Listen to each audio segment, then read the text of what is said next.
Ilham, Ilham. Ilham tidak masuk Pak. Alasan apa tidak masuk?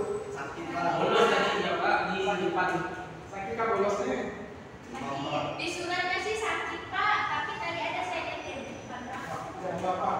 Jadi pada hari ini silakan doanya terlebih dahulu sebelum kita mulai pelajaran ini. Baik teman-teman, sebelum kita mulai pelajaran kita berdoa menurut agama dan dosen masing-masing. Absen terlebih dahulu. Adel, hadir?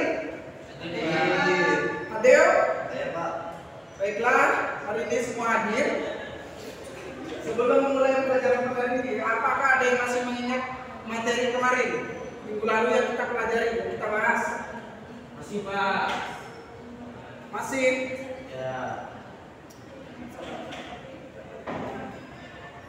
Ada yang bisa menjelaskan apa itu pengertian dari desain grafis materi minggu lalu yang kita pelajari?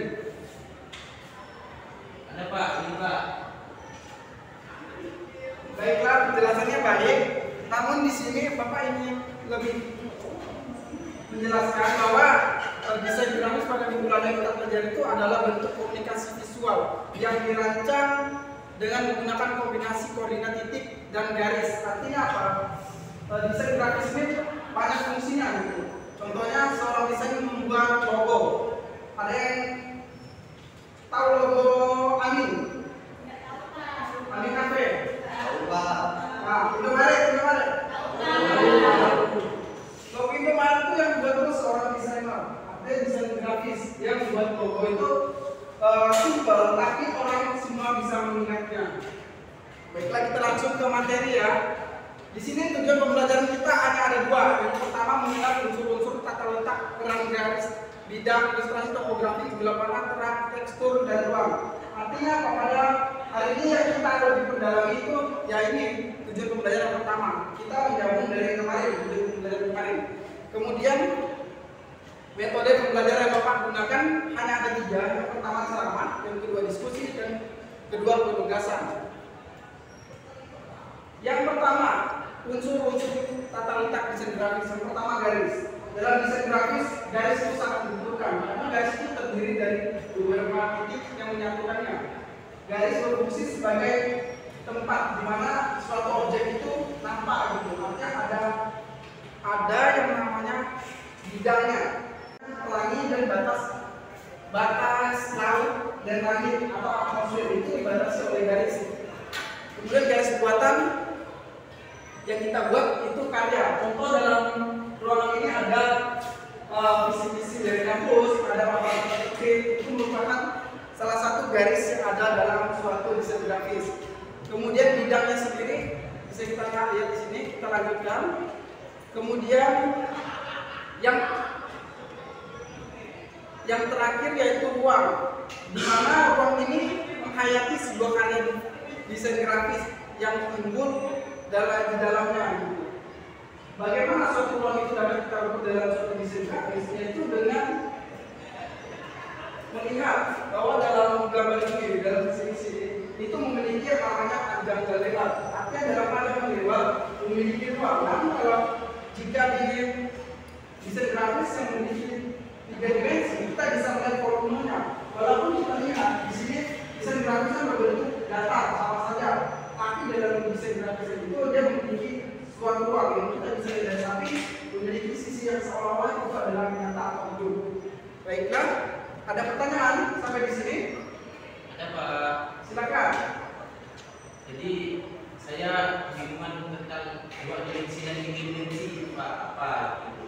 Baik, untuk dua dimensi dan tiga dimensi. Dua dimensi itu kita hanya bisa lihat dari sisi, hanya bisa dilihat dari depan, tidak bisa dilihat dari sisi kiri maupun kanan. Contohnya gambar ini adalah salah satu contoh gambar dua dimensi yang hanya bisa dilihat dari depan, tidak bisa dilihat dari samping. Jangan dilihat dari samping, bentuknya akan datar atau kosong.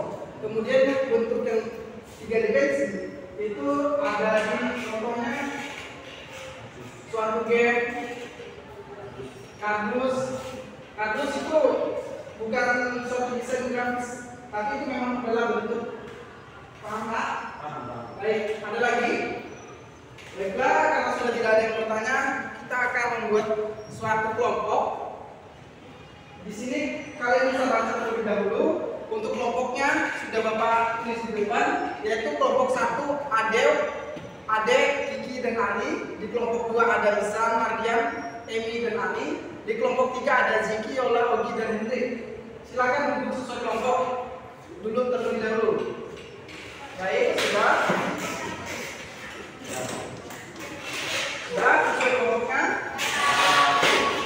Dengarkan instruksi tugasnya. Yang pertama, buatlah satu kelompok yang terdiri dari 4 orang dan carilah satu aplikasi yang dapat digunakan untuk membuat desain grafis.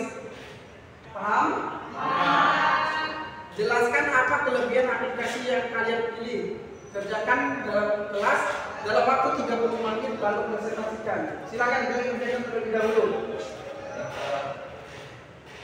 Sambil kalian mengerjakan, Bapak akan menjelaskan aspek penilaiannya. Yang pertama, sikap kalian. Yang kedua, keaktifan. Yang ketiga, pengetahuan dan pemahaman. Yang Photoshop. Yang kedua, kelompok 2 mengenai Corel Draw. Dan ketiga mengenai Canva. Di sini merupakan sama-sama, yaitu aplikasi yang bisa digunakan untuk membuat suatu desain grafis. Namun bukan hanya 3 itu saja. Kalian bisa menggunakan beberapa aplikasi lainnya. Karena kalau kalian mau tahu lebih jauh, kalian buat tugas sendiri untuk diri kalian sendiri. Silakan kalian buat untuk diri kalian sendiri juga, tidak perlu dikerjakan oleh siapa. Untuk menasah rasa penasaran tersebut, silakan kalian buka di Google kalian masing-masing, Google Play. Kalian cari di situ, ketik aplikasi desain grafis apa saja yang ada. Silakan kalian gunakan. Dari antara 3 tadi yang dipresentasikan itu mungkin kurang. Jadi masih banyak aplikasi desain grafis yang harus kalian gunakan. Ada pertanyaan lagi sebelum kita tutup pertemuan pada pagi hari ini? Baiklah, sedikit Bapak jelaskan mengenai aplikasi tersebut. Di mana pada materi hari ini kita mengenai unsur-unsur. Di mana unsur-unsur desain grafis ini mencakup beberapa bidang yang yang sudah kita bahas. Sekian dari pertemuan kita pagi hari ini. Silakan kemas dulu barang-barangnya. Kita belum pulang. Sudah.